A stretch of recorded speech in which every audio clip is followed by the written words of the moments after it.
The same weekend, I walked across the stage to collect my diploma. Summa cum laude, 4 years of overnight shifts at a gas station. My parents threw a party for 40 guests. Champagne, fairy lights, a custom cake with gold lettering. None of it was for me.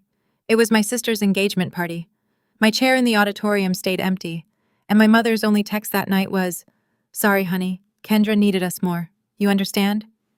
7 years later, my mother saw my penthouse on Instagram, and suddenly I was darling again. What she didn't know was that I'd been waiting, not for revenge, but for the truth to finally have a room big enough to stand in. When I showed up to that family dinner, I brought a manila envelope. What was inside changed everything, but not the way my mother planned. Before I go on, if this story resonates with you, hit like and subscribe. But only if you genuinely connect with it. Drop your city and local time in the comments. I'm Bryn. I'm 29 and I live in Raleigh, North Carolina. Now, let me take you back 7 years to the day an empty chair in the front row told me everything I needed to know. I grew up in Certain, Georgia, the kind of town where everyone knows your last name before your first. The Myers family lived in a yellow ranch house on Pennon Lane. 4 bedrooms, 1 bathroom, and a refrigerator covered in Kendra's face. Kendra is 3 years older than me. Prom queen, homecoming court, captain of the dance team. Every Friday, our mother, Donna, would post a new photo album on Facebook. My beautiful girl at the fall formal, my star shining bright. You'd think she only had 1 daughter. I wasn't invisible. I was just convenient. I worked the 11 to 7 shift at the Shell station on Route 9, so I wouldn't need to ask for textbook money. I carried a 4.0 through all 4 years of high school.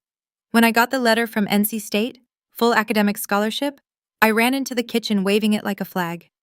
My mother glanced up from her phone. "That's nice, honey. Can you tell Kendra dinner's ready?" I taped my honor roll certificate on the refrigerator that night, right next to Kendra's senior portrait. By morning, it was gone.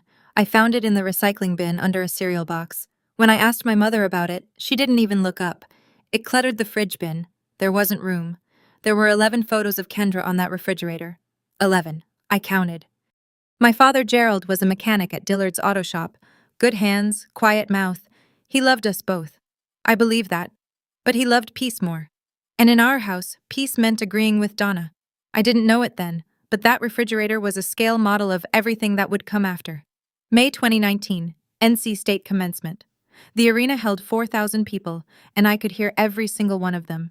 Families screaming names, air horns, someone's grandmother blowing a whistle. The noise was enormous. And in the middle of it, row 7, seats 4 and 5, empty. I'd sent the invitation 2 months early, reminded my mother 3 times. The last time, she squeezed my hand over FaceTime and said, "We'll be there, of course. Wouldn't miss it." They missed it. I walked across that stage in a blue gown with a gold cord. Summa cum laude. The dean shook my hand and said, "Outwork, Miss Myers." I smiled. I looked at row 7. Nothing. Afterward, families swarmed the lawn. Girls my age buried in hugs. Fathers lifting diplomas over their heads for photos. I stood by the exit holding mine in both hands like a tray. My phone buzzed. 1 text from Donna. "Sorry, honey. Kendra needed us more. The engagement party was today, and you know how she gets. You understand, right?" I read it twice. Then I walked to the parking lot, sat in my Civic, and placed the diploma in the trunk next to my laundry bag. I didn't cry. Crying would have meant I was surprised, and I wasn't. Not really. I sat there for 20 minutes. The lot emptied. I didn't know where to drive. What I also didn't know, not for another 7 years, was that my father had been in that arena.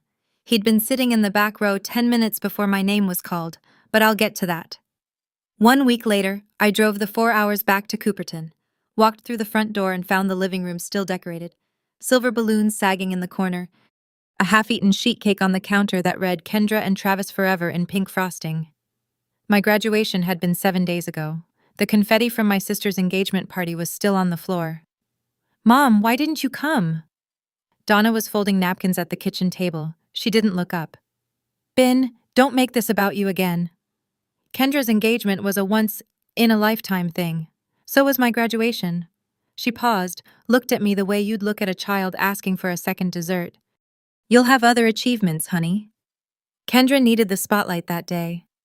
I stood there holding my car keys so tight the metal bit into my palm. Kendra walked in from the hallway, left hand raised, showing the ring to no one in particular. She hugged Donna, grabbed a piece of cake, and sat down. She didn't ask about my graduation. Not how it went, not what I wore, not what the dean said. She talked about centerpieces for 20 minutes. Gerald sat on the sofa the whole time. Sports Center on mute. He didn't say a word. I picked up my bag. I should head back. Nobody asked when I'd return, but as I reached the door, I caught something. Gerald's eyes lifting from the TV for half a second. There was something in them. Guilt, maybe? Or the shape of a sentence he couldn't say out loud. He looked away before I could be sure. I drove 4 hours to ask one question. I got my answer before anyone opened their mouth. I moved to Raleigh that summer and didn't look back. Rented a studio apartment the size of a walk-in closet. Took an entry-level data analyst job at a logistics company. Ate rice and frozen vegetables 5 nights a week and told myself it was a lifestyle choice. It wasn't glamorous, but it was mine. 1 year after graduation, I was 23. My phone rang at 9 on a Tuesday night. Donna's voice low and strained. "Bryn, the mortgage payment went up. Your father's back is giving out. He can barely work full shifts. We might lose the house." I stared at my ceiling. That yellow ranch house on Pan Lane, the porch where I learned to ride a bike, Gerald's workshop in the garage. How much do you need? $1,200 a month. Just until we're back on our feet. $1,200, almost half my take-home pay at the time. I did the math in my head, then did it again and agreed. Anyway, I set up an automatic transfer. The first one went through on October 15th. Every month after that, $1,200 left my account on the 15th like clockwork. Like rent for a house I didn't live in. Around 2 years ago, when I was 27, I met Marcus at a friend's housewarming party. He's a CPA, the kind of guy who reads bank statements the way other people read novels. Steady, direct, the first person who ever looked at my budget and said, "Bryn, you're being too generous for your own good." I laughed it off. At the time, 6 years, $1,200 a month. I never once asked to see the mortgage statement. That was my biggest mistake. 3 years ago, the phone rang again. Same voice, same Tuesday night timing. "Bryn, the car died. Your father needs a vehicle to get to the shop. I found a good deal. A used Chevy Equinox, $22,000, but my credit score won't qualify. I need you to co-sign." I held the phone away from my ear and stared at it. "Mom, co-signing is a big commitment. It's a $22,000 loan, Bryn. I'll handle every single payment. Don't you trust your own mother?" I thought about Gerald limping to the bus stop. I thought about the garage where he taught me how to change a tire when I was 12. I signed the papers the following week. For the first 2 years, Donna paid on time, never missed a due date. I almost forgot the loan existed. Then 6 months ago, I got a notice from the bank. Late payment, 14 days overdue. I texted Donna, "Mom, the car payment was late. Is everything okay?" "Just a hiccup, honey. Don't worry about it." 2 months later, another notice. 19 days late. "Mom, this is affecting my credit." "Bryn, I said I'll handle it. You're making a big deal out of nothing." But it wasn't nothing. Marcus explained it to me one night over takeout. Every late payment hits your credit report. If your score drops below the threshold, it could trigger a review on your mortgage. My mortgage? The one on the penthouse I just closed on 6 months earlier, the biggest purchase of my life. Donna had my signature on a loan and she was starting to use it like a leash. I sat at my kitchen counter one night and did what I do best. I ran the numbers. 72 monthly transfers at $1,200. That's $86,400 sent to my parents over 6 years for a mortgage. Then there was the cosign. $22,000 with my name on it and a payment schedule that was starting to slip. My credit score had already dropped 11 points in 3 months. Marcus pulled up my mortgage agreement and pointed to a clause. If my credit fell below a certain threshold within the first 2 years of the loan, the lender could initiate a review, not automatic foreclosure, but enough to trigger questions I didn't want to answer. I loved that penthouse. Not because it cost $990,000, not because of the view from the 14th floor. I loved it because it was the first place I'd ever walked into and thought, I built this. No one gave it to me. No one co-signed for me. No one's name is on the deed but mine. And now it was at risk because my mother couldn't or wouldn't make a car payment on time. I noticed something else that week. Donna had unfollowed me on Facebook months ago, but she still followed my Instagram, the account I barely used until the penthouse photo. I leaned back in my chair and said it out loud just to hear how it sounded. I've been their ATM for 6 years. Marcus didn't respond. He didn't have to. If I kept going, I'd lose the penthouse. I'd lose my credit. I'd lose everything I'd built with my own hands. But losing money wasn't what finally made me act. What happened next was 4 months before the dinner. The calls started coming twice a week. Kendra's going through a rough patch. Travis lost his job. Did I tell you that? Everything's so expensive now, Bryn. Each call followed the same rhythm. Donna would start soft, build to a request, and finish with a guilt trip wrapped in silk. Mom, I'm already sending $1,200 a month. I know, baby, but family helps family. What about Kendra helping herself? The line went quiet. When Donna spoke again, her voice had dropped 2 degrees. Don't be cruel. She's your sister. I'm not being cruel. I'm asking a question. You know, Bryn, your father could barely walk last winter, and here you are counting pennies from your fancy apartment. It's not a fancy after everything we've done for you.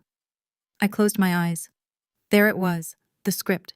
Every time I pushed back, Donna either cried or invoked Gerald's pain. If I asked why, she cried. If I asked how much, she gave a number. I started noticing the pattern. Gerald was never on these calls. Not once. When I asked to speak to him, Donna would say, "He's resting," or "He's in the garage," always a reason. One Tuesday, I tried calling Gerald's cell directly. It went to voicemail. I left a message. He never called back. That was when I started to wonder. Was Gerald choosing silence, or was the silence chosen for him? My mother had a rule I'd never put into words before. She controlled who talked to whom, when, and about what. Every conversation in the Myers family went through Donna first. I was starting to see the pattern, but I didn't see the full picture yet. Tax season. Marcus and I sat on the living room floor, surrounded by WTWS, receipts, and a laptop showing my bank account. He scrolled through the transfers and frowned. Why are you still sending $1,200 a month to your parents? Mortgage help, you know that, right? For a house in rural Georgia? He pulled up Zillow on his phone. What's their address? I told him. He typed it in, turned the screen toward me. The house on Pecan Lane, estimated value $185,000, built 1996, last sold 1998. Marcus leaned forward. A house like that bought in the late 90s in Cooperton, Georgia. What do you think the original mortgage was? I don't know, maybe $120,000 on a 30-year fixed. The payment would have been under $800 a month, and that's before they've paid it down for 20+ years. He set the phone on the coffee table. Bryn, you're sending more than their likely payment. I stared at the screen, the little yellow house, the porch, the mailbox Gerald repainted every spring. There's a chance, Marcus said carefully, that the house is already paid off. I didn't answer. Something was shifting inside my chest. Not anger yet, but the shape of it, like seeing a crack in a wall you'd always assumed was solid. I'm not telling you what to think, Marcus said. I'm telling you what the numbers say. That night, I couldn't sleep. I lay in bed doing arithmetic. 25 years of payments on a $120,000 mortgage. Even without extra payments, the math was tight. Where was my money going? I called Donna on a Wednesday, midday. I wanted her alert, not tired. Mom, I have a quick question. Sure, honey. What's the exact mortgage balance on the house? Silence. 3 full seconds. Why are you asking? I just want to know where my money's going. Her voice changed. Not loud. Donna never yelled. She cooled like someone opening a window in January. Are you accusing me of something after everything I've done for this family? I'm asking a question, Mom. I don't appreciate the tone, Bryn. I really don't. You sound like you've been talking to someone. A pause. Is this Marcus? Is he putting ideas in your head? This is me asking a simple question. You know what, Bryn? I've got a lot on my plate right now. Your sister's barely keeping it together. Your father's health is a mess. And I might not even be able to make the car payment this month. My hands are full. I gripped the phone so hard my knuckles whitened. She didn't answer my question. She answered a different one I hadn't asked. The car payment, my cosign. She dangled it like a warning flare. Mom, I have to go. Kendra's calling on the other line. Click. I sat on the edge of my bed, hands flat on my knees, breathing slow. She didn't give me a number. She didn't say the balance was $50,000 or $10,000 or anything at all. She pivoted to tears, then to blame, then to a threat, all in under 2 minutes. My mother had just used a car loan to keep me in line. And that's when I knew this wasn't about helping family. This was leverage. Okay, I need to pause here for a second. Did you catch that? My mother never answered the mortgage question. She went straight to a thread about the car payment. Why do you think she reacted that hard to a simple number? Where do you think that money's been going for 6 years? Drop your predictions in the comments. I'm genuinely curious if you see what I didn't see for way too long. Hit like if you're still here with me. Alright, back to the story, because what happened next changed everything. 3 months before the dinner, a Saturday morning, Marcus came into the kitchen holding his laptop like a serving tray. Sit down. I sat. He'd pulled up the public county records for Cooperton, Georgia. Property tax filings, deed transfers, lien history, all of it free, all of it online. With my permission, he'd searched the Myers household. He turned the screen toward me. The house on Pan Lane. Mortgage status satisfied. Payoff date, March 2019. No liens, no HELOC, no second mortgage. March 2019. I started sending money in October 2019. The house had been paid off for 7 months before my mother ever called me asking for help. Marcus printed the property deed record, slid it across the table. I looked at it the way you look at an X-ray when the doctor's face has already told you the news. $86,400. 6 years of transfers for a mortgage that didn't exist. I didn't say anything. I stood up, put on my running shoes, and ran for 45 minutes through downtown Raleigh. I passed the coffee shop where Marcus had first told me I was too generous. I passed the park where I'd sat on a bench last Thanksgiving and called Gerald, only to get voicemail. I ran until my legs burned and my mind went quiet. When I came back, Marcus was still at the table. Same seat, same screen open. Whatever you decide, he said. I'm here. I poured a glass of water and drank it standing up. I know the money didn't go to the house, I said, but I don't know where it went. The answer came from someone I didn't expect, and it came with a phone call I almost didn't take. Uncle Frank is my father's older brother, 62, carpenter, hands like leather, voice like gravel. He's the kind of man who says 3 words when most people need 30. He'd stayed in touch with me after graduation, a text on my birthday, a call at Christmas. Never much, but always there. So when his name lit up my phone on a random Thursday afternoon, I picked up fast. Bryn, can we talk? Just you and me. Of course, Uncle Frank. He cleared his throat. Your mother's been telling the family you don't call, that you moved away and cut everyone off. She told your Aunt Ruth you refused to help when your daddy had that kidney stone last year. I blinked. Dad had a kidney stone last October. He was in the ER for 2 days. Nobody called me. That's what I figured. A long exhale. There's more.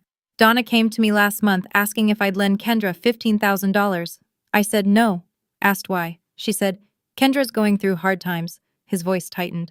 I said, Donna, Bryn sends you money every month. She said, that was for the mortgage. So, I told her. Donna, I helped Gerald paint that house last summer. He told me himself, the mortgage is done. I stopped breathing. What did she say? Nothing. She hung up. The room tilted. My mother hadn't just lied to me. She'd lied to the whole family about the money, about my absence, about everything. I don't know all the details, Frank said quietly, but something's wrong, sweetheart. Be careful when you go home. He said one more thing before hanging up. But I wasn't ready to share that part yet. I spent the next 6 weeks doing what I do best, organizing. First, the car loan. I contacted the bank and applied to refinance the Equinox loan into my name alone. My credit score, despite the late payments, was still strong enough to qualify solo. The refinance removed Donna as co-borrower. She'd still have the car, but the loan was mine now. She couldn't use it as a leash anymore. If she stopped paying, I'd handle it directly and repossess the vehicle if needed. Second, the timeline. I printed my bank statements going back 6 years, every transfer to Donna, date, amount, reference note. Then I placed the property deed record next to them. One column, purpose as stated by Donna Myers, mortgage assistance. Other column, actual mortgage status, paid in full since March 2019. 2 pages, clean, no emotion, just numbers. Marcus looked it over and said, "This reads like an audit summary. Good." I slid the pages into a manila envelope, put it in my bag. Third, and this one I didn't plan. I was cleaning out my closet that weekend when I found a box of college things, notebooks, a parking pass, and at the bottom, the graduation invitation I'd mailed to my parents 7 years ago. Cream cardstock, gold lettering. I'd written on the inside, row 7, seats 4 and 5, saved for you. I held it for a long time, Then I put it in the envelope with everything else. I wasn't building a case. I wasn't plotting a scene. I was simply gathering the truth and putting it in order. If no one ever asked, the envelope would sit in my closet forever. But I had a feeling someone was about to ask. 2 weeks before the dinner, a Sunday evening, I was standing on my balcony watching the sun drop behind the Raleigh skyline, pink and gold bleeding into the glass of the buildings downtown. I took a photo on impulse, 14 floors up, the city stretching out below, my coffee mug on the railing. I posted it on Instagram with one word, home. Friends commented, coworkers sent heart emojis, normal stuff. 3 hours later, my phone wouldn't stop buzzing. Donna, Kendra, Aunt Ruth, Cousin Natalie, 2 aunts I hadn't spoken to in years. Is that your place? How much was that? When did this happen, Bryn? Girl, that view. And then a private message from Donna. I read it twice. Darling, we need to talk. We're waiting for you. Come home this weekend, darling. My mother hadn't called me darling since I was 12 years old. Since before I became the daughter who could take care of herself, since before Kendra became the son, and I became background noise. Now one photo of a penthouse, and suddenly I had a name again. I showed Marcus the message. He read it, set the phone down, and looked at me. What do you want to do? I already knew. I'd known since the moment I saw the property deed. I'll go. You think it's just dinner? No, I think it's a stage. I picked up the phone, but I've got my own script. I typed back, I'll be there Saturday. The manila envelope was in my bag. The refinance was done. The auto transfers had been canceled 3 days earlier. I agreed to go, not because I was naive. I agreed because the envelope was already packed. The Thursday before the dinner, I called Natalie, Uncle Frank's daughter, my closest cousin.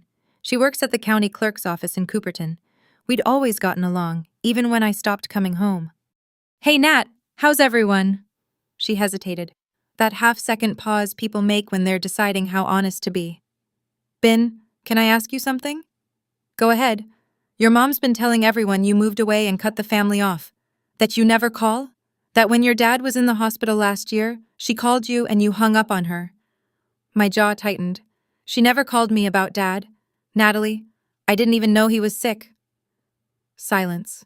She said you hung up. She lied. More silence, then softly. I believe you. Some of us have been wondering. The story never quite made sense. You always seemed like the responsible one. I leaned against my kitchen counter and pressed my palm flat on the cold granite. This was the moment. Not the money, not the cosign, not even the empty chair at graduation. This Donna hadn't just taken my money, she'd taken my name. She'd rewritten 7 years of history and cast me as the villain, the ungrateful daughter, the one who abandoned her sick father. And everyone at that dinner table on Saturday had been fed that version of me. I'm glad you're coming Saturday, Natalie said. Some of us have been worried about you. I hung up, my hands were shaking, not from fear, from the kind of anger that sits low in your ribs and doesn't make noise. Stealing my money was one thing, stealing my name that I could not let stand. Saturday was coming, and I was bringing a different story. Saturday. Marcus and I left Raleigh at 7 in the morning. 5.5 hours on I-85 South, then 2-lane roads through pine country until the certain exit. I drove. Marcus kept his hand on my knee and didn't ask questions. The manila envelope sat in my shoulder bag on the back seat. When we turned onto Pan Lane, I counted the cars. 8, 10, 14, lining both sides of the street, spilling onto the neighbor's lawn. That's not a family dinner, Marcus said. No, it wasn't.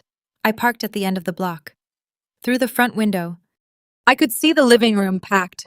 I recognized Aunt Ruth's silver hair, Uncle Dennis's truck in the driveway, Natalie's blue Camry, neighbors, people from church, at least 20 people inside. I looked at Marcus. He looked back. They set a stage, he said. I grabbed my bag, felt the weight of the envelope through the leather, and stepped out of the car. The front door swung open before I reached the porch. Donna rushed out, arms wide, tears already glistening. My baby's home, everyone. Bryn is here. She wrapped me in a hug that smelled like Estee Lauder and butter rolls. Behind her, people clapped, actually clapped like I'd returned from war. Inside, a long dining table pulled from the kitchen into the living room. Casserole dishes, sweet tea and mason jars, and a handmade banner taped above the fireplace in green and gold letters. Family first. Gerald stood in the corner of the kitchen drying a glass. He didn't look at me. Kendra sat at the far end of the table beside Travis. She smiled. It didn't reach her eyes. I sat down, bag on my lap.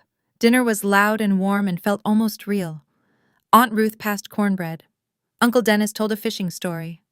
Natalie caught my eye from across the table and gave a small nod. I barely ate. Then, between the cobbler and the coffee, Donna stood up. She tapped her glass with a fork. The room hushed. I want to say something. She smiled at me the way a host smiles at a guest of honor. Most of you know my Bryn moved to Raleigh years ago. Built a wonderful career. And just recently, did you all see that Instagram? She bought herself a beautiful penthouse. A few people murmured. Someone whistled. I always knew she'd make it. Donna said she gets her drive from me. Marcus's hand found my knee under the table. He squeezed once, then the pivot. And because family is everything to the Myers, Bryn has generously offered to help Kendra and Travis get back on their feet. They've had a hard year. Travis between jobs, the house situation. And Bryn has already said she wants to step up. I had not said that. I had never said that. Not in a text, not on a call, not in any universe, but the room didn't know that. They clapped. Kendra dabbed her eyes with a napkin. Travis nodded slowly like a man receiving communion. Donna turned to me. That smile, that warm, practiced, airtight smile. Honey, do you want to say a few words? 23 faces turned toward me. The room was silent except for the tick of the kitchen clock and the hum of the refrigerator. The same refrigerator that once held 11 photos of Kendra and none of me. My mother had written my lines, but I brought my own script. Before I could speak, Kendra stood up. Her chair scraped the floor. Her mascara was already running. Either real tears or a very early start. I just want to say, she began, voice cracking. This has been the hardest year of my life. She told the room about Travis losing his real estate job, about falling behind on the house payments, about lying awake wondering how she'd keep her two girls, Lily, 5, and June, 3, in the same school district. She didn't mention why Travis lost his job. She didn't mention the gambling. She didn't mention what I'd later learn about the DUI. Aunt Ruth reached across the table and squeezed Kendra's hand. Oh, honey, that's terrible. Uncle Dennis looked at me. Bryn, you got to help your sister. That's what family does. Cousin Natalie said nothing. She watched. The room folded around me like a closing fist. Every pair of eyes carried the same expectation. 23 people who'd been told I was the absent daughter, the one who disappeared. And now, here was my chance to prove I still had a heart. Donna placed her hand on my shoulder. Gentle. Firm. The weight of it was precise. You'll do the right thing, won't you, baby? I looked around the table. Aunt Ruth, Uncle Dennis. The neighbors from church, Gerald standing in the kitchen doorway, staring at the floor. Then I looked at Marcus. He was calm. His eyes said what his mouth didn't. You've got everything you need. I stood up. Donna beamed. Kendra clutched her napkin. Travis straightened in his chair. They thought I was about to say, of course, anything for family. I reached into my bag and pulled out the manila envelope. I opened the envelope slowly. No rush. I pulled out 2 sheets of paper and held them at my side. Before I say anything, I want everyone in this room to know something. My voice was steady. I'd practiced this in the mirror. Not the words, just the breathing. For 6 years, I have been sending $1,200 every month to Mom and Dad. She told me it was for the mortgage on this house. I looked at Donna. She was still smiling, but it had frozen. According to the public county records for certain Georgia, this house has been paid in full since March 2019. I handed the first page to Uncle Frank, who sat nearest to me. The property deed record. He put on his reading glasses, scanned it, and nodded once. That's $86,400 over 6 years, I continued. I don't know exactly where every dollar went, but I know and now you know that it did not go to this house. The room went still. The kind of still where you can hear someone swallow. Aunt Ruth turned to Donna. Uncle Dennis lowered his fork. The neighbor from church looked at her husband. Donna's smile vanished. Bryn, this isn't the time. You chose the time, Mom. My voice didn't waver. You invited everyone here. You told them I offered to bankroll Kendra. That was a lie. So now they can hear the truth. I held up the second page. The timeline, dates, dollar amounts, stated purpose versus actual mortgage status, clean columns, no commentary. I printed this for anyone who wants to see it. I'm not asking anyone to take sides. I'm asking you to look at the numbers. I set both pages on the table and sat down. Uncle Frank stood first. his chair pushed back hard enough to bump the wall. Donna, is this true? His voice was flat and heavy. Gerald told me himself the mortgage was done. I asked you about it last month and you hung up on me. Gerald didn't move. His eyes stayed on the floor, but he didn't deny it. Aunt Ruth picked up the timeline sheet, read it slowly, put it down. Looked at Donna the way you look at someone you just realized you don't know. Donna, where did that girl's money go? Donna's hands were trembling. This is a family matter. Bryn is airing dirty laundry in front of... You invited us, Aunt Donna. Natalie's voice cut clean across the room. You invited us here to watch her say yes. You don't get to call it dirty laundry when she says no. Two of the church neighbors exchanged a glance and quietly picked up their coats. Donna turned to Kendra, looking for support, a lifeline, anything. Kendra wouldn't meet her eyes. She was staring at the timeline on the table, lips pressed together, doing math she'd clearly never done before. Travis stood up without a word and walked out the front door. The screen banged shut behind him. Nobody stopped him. Nobody tried. Donna sank into her chair. For the first time in the entire story, she had no script, no pivot, no tears on cue. Uncle Frank picked up the property deed and held it where everyone could see. You told the whole family this girl abandoned you. You told Ruth she hung up when Gerald was in the hospital. He shook his head. Looks to me like it's been the other way around. Donna opened her mouth. Nothing came out. But I wasn't done. I know that last part was heavy. Honestly, standing in that living room, my hands were ice cold, but I wasn't shaking from fear. It was relief. For the first time in 7 years. The truth was in the room, and it wasn't just mine to carry.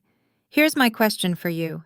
If you were in my shoes at that moment, would you let Uncle Frank keep going, or would you stop here and walk out? I'd love to hear what you'd do. Drop it in the comments and hit subscribe if you want to see how this ends, because even I didn't expect what came next. I reached into my bag one more time and pulled out a folded index card. Not a speech. 5 sentences I'd written at my kitchen counter the night before with Marcus reading over my shoulder. I unfolded it and read. Starting today, the monthly transfers stop. They've already been canceled. Donna flinched. I've refinanced the car loan into my name only. Mom, your name is no longer on the title. The payments are my responsibility now. Donna's mouth opened and closed, the leash she'd been holding gone. I will not be funding anyone's lifestyle while being called the daughter who abandoned her family. The room was so quiet, I could hear the ice settling in someone's sweet tea. If Kendra needs help, I'd suggest she look into the same options I used: scholarships, part-time jobs, and a budget. I looked up from the card. I looked at Donna, at Gerald, at Kendra, at the banner that said Family First. I love this family, but love doesn't mean I have to set myself on fire to keep someone else warm. I folded the card, put it back in my pocket. Aunt Ruth nodded. Natalie wiped her eyes. Uncle Dennis, who 20 minutes ago had told me to help my sister, stared at his hands. Nobody argued. Nobody said I was wrong. And for the first time in my life, nobody told me I was making it about myself. Donna looked at Gerald. Gerald looked at the floor. Then he did something he hadn't done all evening. He looked up, not at Donna, at me. But I wasn't done yet because Uncle Frank cleared his throat.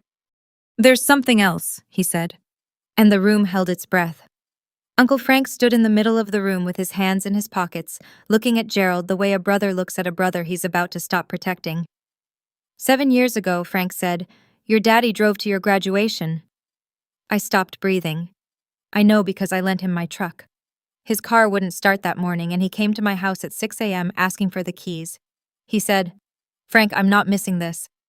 The room turned to Gerald. He was leaning against the kitchen door frame, eyes closed. He drove 4 hours, Frank continued.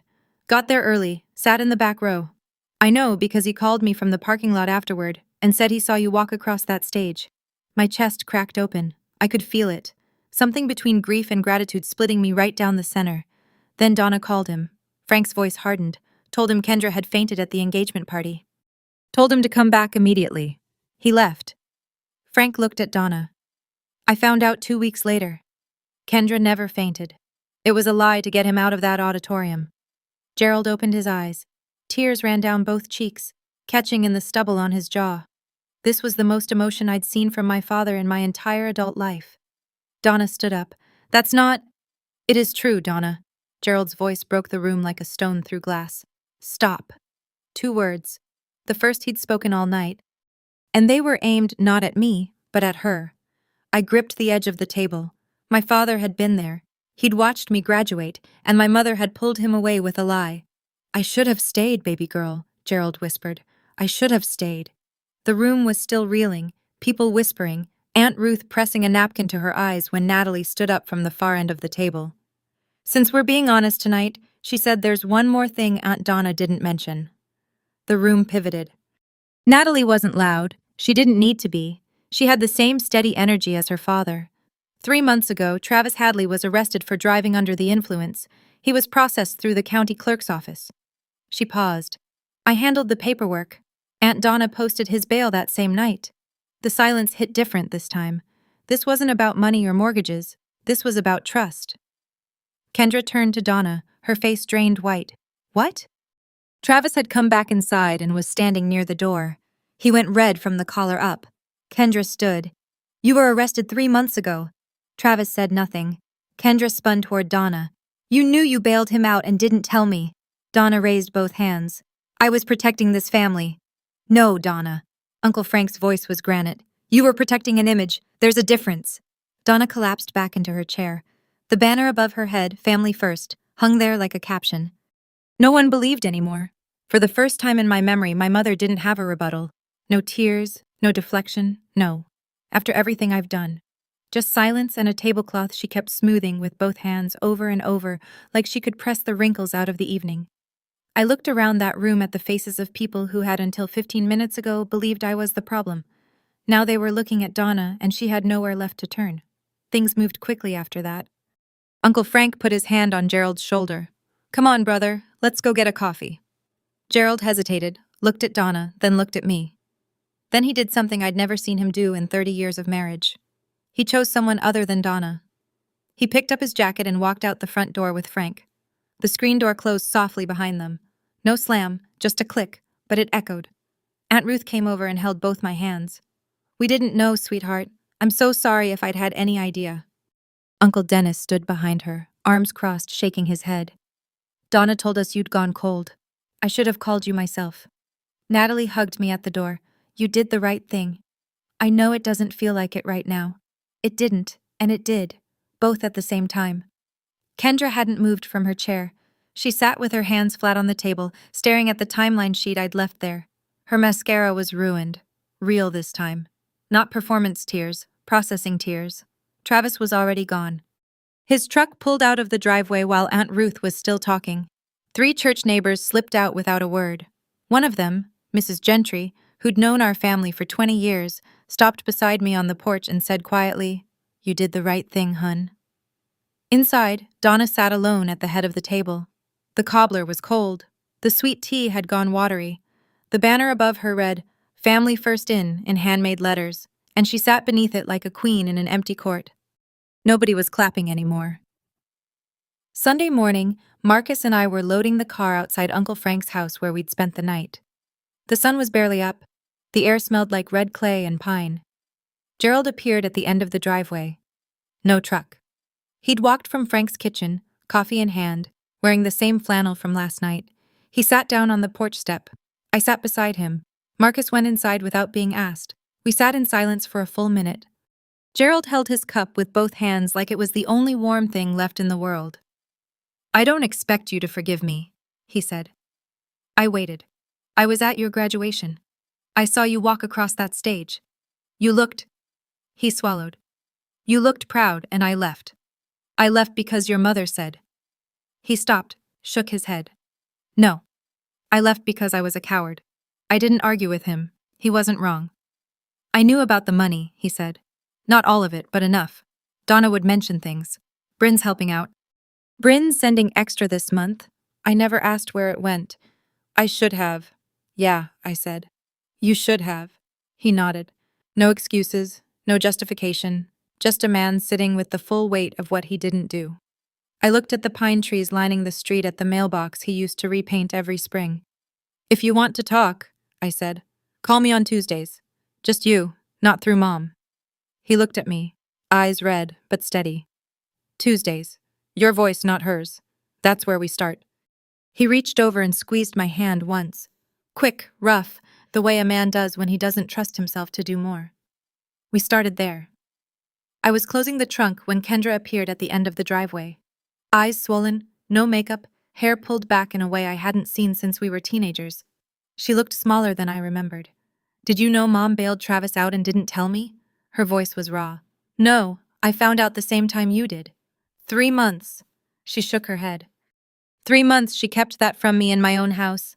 I leaned against the car and let her talk. "I didn't know the house was paid off either, Bryn. She told me you offered the money, that you wanted to help.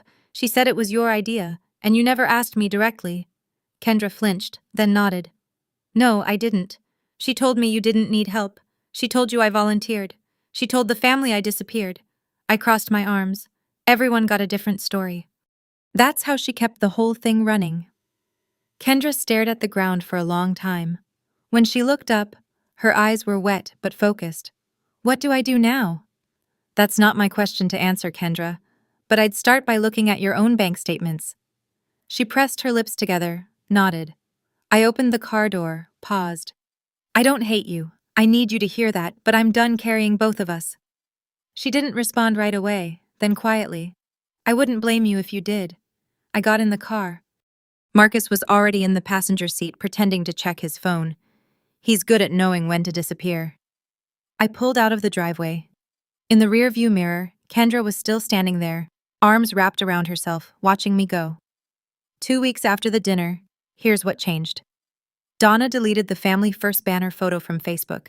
Then she deleted her entire profile picture. For the first time in a decade, her page went dark. No posts, no albums, no carefully curated image of the perfect Southern family. Gerald called me on a Tuesday. 8 minutes, mostly silence. He talked about a carburetor he rebuilt at the shop. I told him about a project at work. We didn't mention Donna, we didn't need to. The call itself was the point. The following Tuesday he called again. 12 minutes, he asked about Marcus. Kendra texted me 3 weeks later. I filed for divorce, no explanation needed. I'd later learned she found credit card statements Travis had hidden. Online gambling losses totaling $47,000. The DUI was just the piece that broke through. Uncle Frank organized what he called a real family dinner. No banners, no speeches, just Frank, Gerald, Natalie, Aunt Ruth, and me on a video call. We ate and talked and nobody performed. Donna texted me 3 times. I didn't block her, but I didn't respond. Her last message read, "I did what I thought was best for this family." I read it sitting on my balcony, Raleigh stretching out below me. Marcus brought coffee and sat in the other chair. "You going to reply?" "When she's ready to acknowledge, not explain." He nodded. 14 floors up, the city hummed. My mortgage was safe. My credit was climbing back. $1,200 a month was sitting in my account now, right where it belonged. My bank account gained $1,200 a month, but the real thing I got back was quieter than money. It was the sound of my own name, finally said by people who knew the truth. People ask me about the penthouse sometimes. They see the photo, the skyline, the balcony, the light, and they think that's the point of the story. It's not. I didn't buy the penthouse to prove anything to anyone. I bought it because after 7 years of overnight shifts, studio apartments, frozen vegetables, and automatic transfers to a house that didn't need my money, I wanted one thing that was entirely mine. A place where when I turned the key, I knew no one else had paid for it. No one else's name was on the deed. No one else could take it away. The word I posted under that photo, home, wasn't a flex. It was the first time I'd used that word and meant it. Home wasn't Pan Lane anymore. Home was a place I'd built myself brick by brick, paycheck by paycheck, while my family looked the other way. Last week, I was unpacking the last box from my closet. At the bottom, under a tangle of old chargers and college notebooks, I found the graduation invitation again, the cream cardstock, the gold lettering, and my handwriting on the inside. Row 7, seats 4 and 5, saved for you. I stood in the living room holding it, 14 floors of city light coming through the windows, and I realized I wasn't sad anymore. I wasn't angry. I was just done carrying it. I put the invitation on the bookshelf next to a photo of Marcus and me at a friend's wedding and a postcard from Uncle Frank. Not to remember the pain, to remember the distance I'd traveled.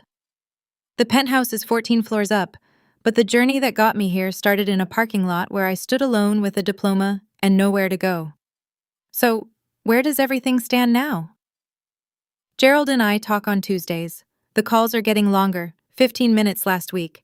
He told me he's been going to the diner on Main Street by himself, which might not sound like much, but for a man who spent 30 years orbiting Donna's schedule, it's a revolution. He's not perfect.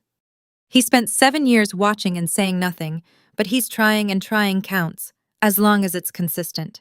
Kendra reached out a month after the dinner. One text. I started therapy. I wrote back. That's good.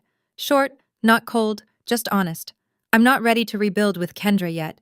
She accepted the money for years and never once asked where it came from.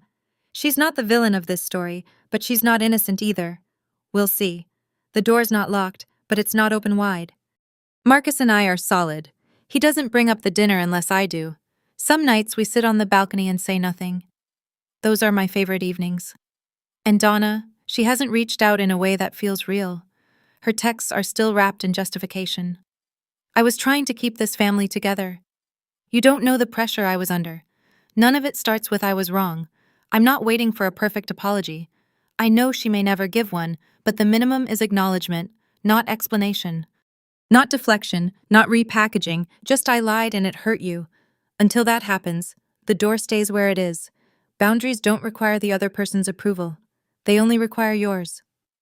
I learned that at 29, sitting in a living room full of people who finally heard the truth. Better late than empty. I'm not telling you this story so you'll hate my mother. I'm telling you because somewhere out there, someone is listening to this in their car or on their headphones or lying in bed at midnight, and they're sending money every month to someone who promised it was for one thing, but it's going somewhere else. They're getting calls that start with family, helps family, and end with guilt. They're being told they're selfish for asking where their own paycheck goes. If that's you, here's what I want you to know. You are enough.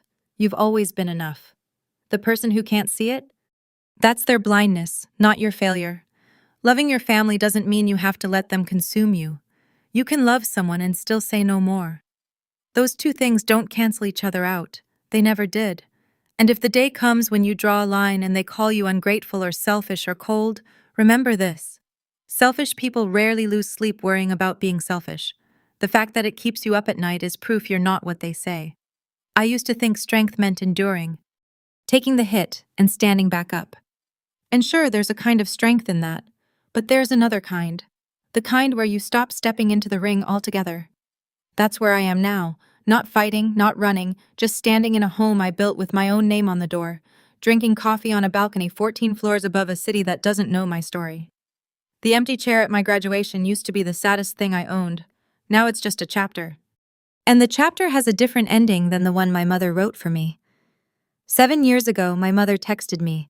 You understand, right? For a long time, I thought I did. I thought meant accepting, absorbing, making room for other people's choices, and calling it grace. I don't think that anymore. Today, if she asked again, I'd say, yes, Mom, I understand now. I understand that I deserved better, and I finally gave it to myself. My diploma hangs in my home office now. Next to a photo of Marcus and me at his sister's cookout, a framed postcard from Uncle Frank that says, "Proud of you, kid," in his carpenter's handwriting, and my first marathon finisher's medal, Raleigh half marathon 2 years ago. I cried at the finish line. Not because it hurt, because nobody had to carry me. On Tuesday nights, my phone rings. Gerald's name. I always pick up. Last week, he said, I told my buddy at the shop about your penthouse. He said, your girl did all that on her own. And I said, yeah, she did. I pressed my lips together so he wouldn't hear me smile. That's enough for now. It's not a fairy tale. It's not a full reconciliation. Some things don't come back all the way, and I've made peace with that. But I'll tell you what I have. I have a home. I have a man who reads bank statements for fun and never once told me how to feel. I have a father who's learning to call. I have a bookshelf with a 7-year-old invitation on it and a view of the city I chose for myself. And I have my name back, not the one Donna gave the family, the real one, the one I earned. If this story resonated with you, I'm glad. If you just listened for the drama, that's fine too. Either way, thank you for staying. Thank you for staying until the end. That means something to me.